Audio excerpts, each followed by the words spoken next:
दोस्तों, बॉबी देओल के फैंस के लिए अच्छी खबर है। अच्छी खबर ये है कि जो डाकू महाराज का रिव्यू होने के बाद जो बॉक्स ऑफिस कलेक्शन आ रहा है वो एक तरह से बोल सकते हैं कि आशा की किरण है। अब यूं तो कहने वाले जो एक बॉबी देओल के खिलाफ नैरेटिव चलाते हैं तो वो बोलेंगे कि नहीं, ये तो नंदमुरी बालाकृष्णन की मूवी है तो उसमें बॉबी देओल का क्या रोल है। फिर तो कौआ को इसी हिसाब से देखना पड़ेगा कि कौआ में तो सूर्या का मतलब सूर्या की पिक्चर थी, बॉबी देओल का कोई रोल ही नहीं था। तो उसके फ्लॉप होने से बॉबी देओल को क्या असर होना चाहिए। देखिए, कोई भी पिक्चर जो हिट होती है फ्लॉप होती है उसमें जितने भी एक्टर होते हैं उनकी अपनी भूमिका होती है फिल्म को हिट कराने के लिए। इसलिए मैं मानता हूं कि फिल्म से सारे एक्टरों को कुछ ना कुछ फायदा होता है। और बॉबी देओल इसमें मेन विलेन का रोल कर रहे हैं। जैसी रिपोर्ट आ रही है, जैसी कहानी के बारे में रिव्यूज आए हैं, वो कहीं ना कहीं दर्शाता है कि बॉबी देओल का रोल काफी अच्छा है। और जो उन्होंने एक्टिंग भी किया है काफी एप्रिसिएबल है। काफी लोगों ने अप्रिशिएट किया है, काफी खतरनाक रोल है। और लोग बोल रहे हैं कि जिस तरह से एनिमल एनिमल में उनका रोल था जो मतलब एक बूस्ट दिया उनके फिल्मी कैरियर को, वैसे ही कुछ कुछ रोल है। अब मैंने आपको बताया था कि पहले दिन के जो बॉक्स ऑफिस कलेक्शन थे, अलग अलग ट्रेंड एनालिसिस को लेके चला जाए तो पहले दिन का जो बॉक्स ऑफिस कलेक्शन था वो ये था कि अगर देखा जाए तो आंध्रा और तेलंगाना में 36 करोड़ का बिजनेस किया इसने, रेस्ट ऑफ द इंडिया में 4 करोड़ और ओवरसीज से 10 करोड़, जो अभी तक का इसका खबर है उसके हिसाब से 50 करोड़ वर्ल्ड वाइड में बिजनेस किया था। कल का जो रिपोर्ट आया था 48 करोड़ के आसपास आया था।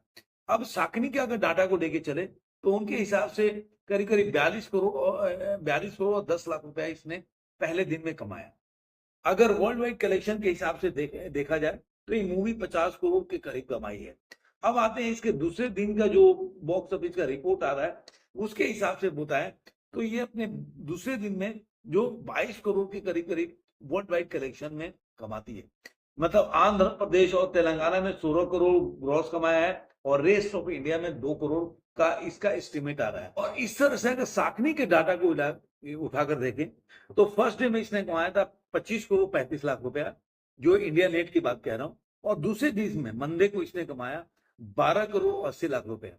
तो इस तरह 2 दिनों में इंडिया नेट में इसने कमाया है 38 करोड़ और 15 लाख रुपया। ये साकनी का डाटा है। इसके अलावा अगर देखा जाए तो इसका वर्ल्ड वाइड कलेक्शन 2 दिनों में इसने ओवरसीज से फिर कमा लिया 15 करोड़। तो अगर देखा जाए तो इंडिया नेट का जो ग्रॉस कलेक्शन इसका हो जाता है 45 करोड़ और 30 लाख रुपया। और 2 दिनों में जो वर्ल्ड वाइड कलेक्शन इसका पहुंच के हो जाता है 60 करोड़ और 30 लाख रुपया।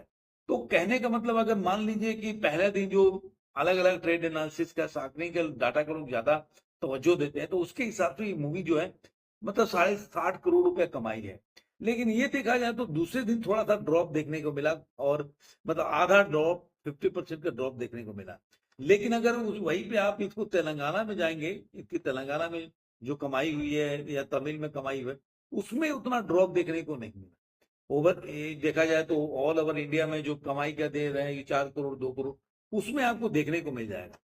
लेकिन इसी के साथ एक और चीज चल रहा है कि देखिए गेम चेंजर से ज्यादा इसने कराएंगे। गेम चेंजर का जो भी कलेक्शन आ रहा है उसको बताया जा रहा है। अभी देखिए राम गोपाल वर्मा का भी वर्जन आ गया है कि वो फेक कलेक्शन है। और इस तरह जितने भी ट्रेंड एनालिसिस है वो बता रहे हैं कि गेम चेंजर का जो कलेक्शन शो कर रहा है वो फेक है।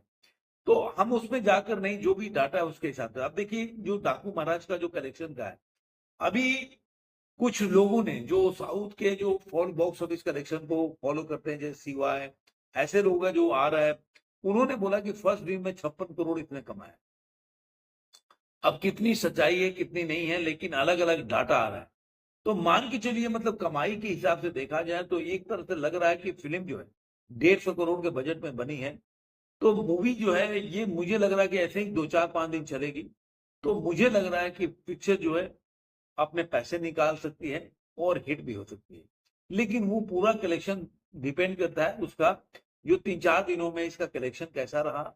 और अगले जो वीकेंड आ रहा है जो, क्योंकि ये संडे को रिलीज हुई, तो संडे को रिलीज होने से सिर्फ एक दिन इसका वीकेंड मिला।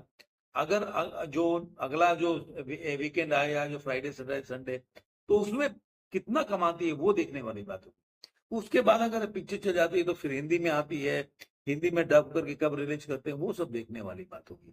उसके बाद ही इसके बारे में सही में आकलन हो सकता है कि फिल्म कितनी कमाई। लेकिन ये जरूर है कि एक आशा की किरण है बॉबी देओल के फैंस के लिए कि ये मूवी अगर चलती है तो बॉबी देओल को जरूर, अभी तो उनको साउथ में ही ज्यादा काम मिल रहा है एनिमल के बाद, तो कोई ऐसा कोई बड़ा बजट का पिक्चर तो अभी दिख नहीं रहा है। अनिल शर्मा का जो अभी अनाउंसमेंट नहीं हुआ है, लेकिन धर्म पाजी ने उस पर अपना जो स्टेटमेंट दिया उसके हिसाब से, और दूसरा अल्फा। तो मैं मिला जुला के देखा जाए तो साउथ में उनको ज्यादा पिक्चरें मिल रही है, चाहे विलेन की ही मिल रही है। तो अगर ये पिक्चर भी साउथ में चल जाती है तो साउथ में हो सकता है कि उनका एक मार्केट वैल्यू बन जाए और साउथ में अच्छे काम उनको मिलने लगे। तो देखते हैं आगे आने वाले दिनों में क्या होता है। आपको ये वीडियो कैसा लगा जरूर कमेंट बॉक्स में बताइएगा। फिर मिलेंगे किसी और वीडियो में। आज के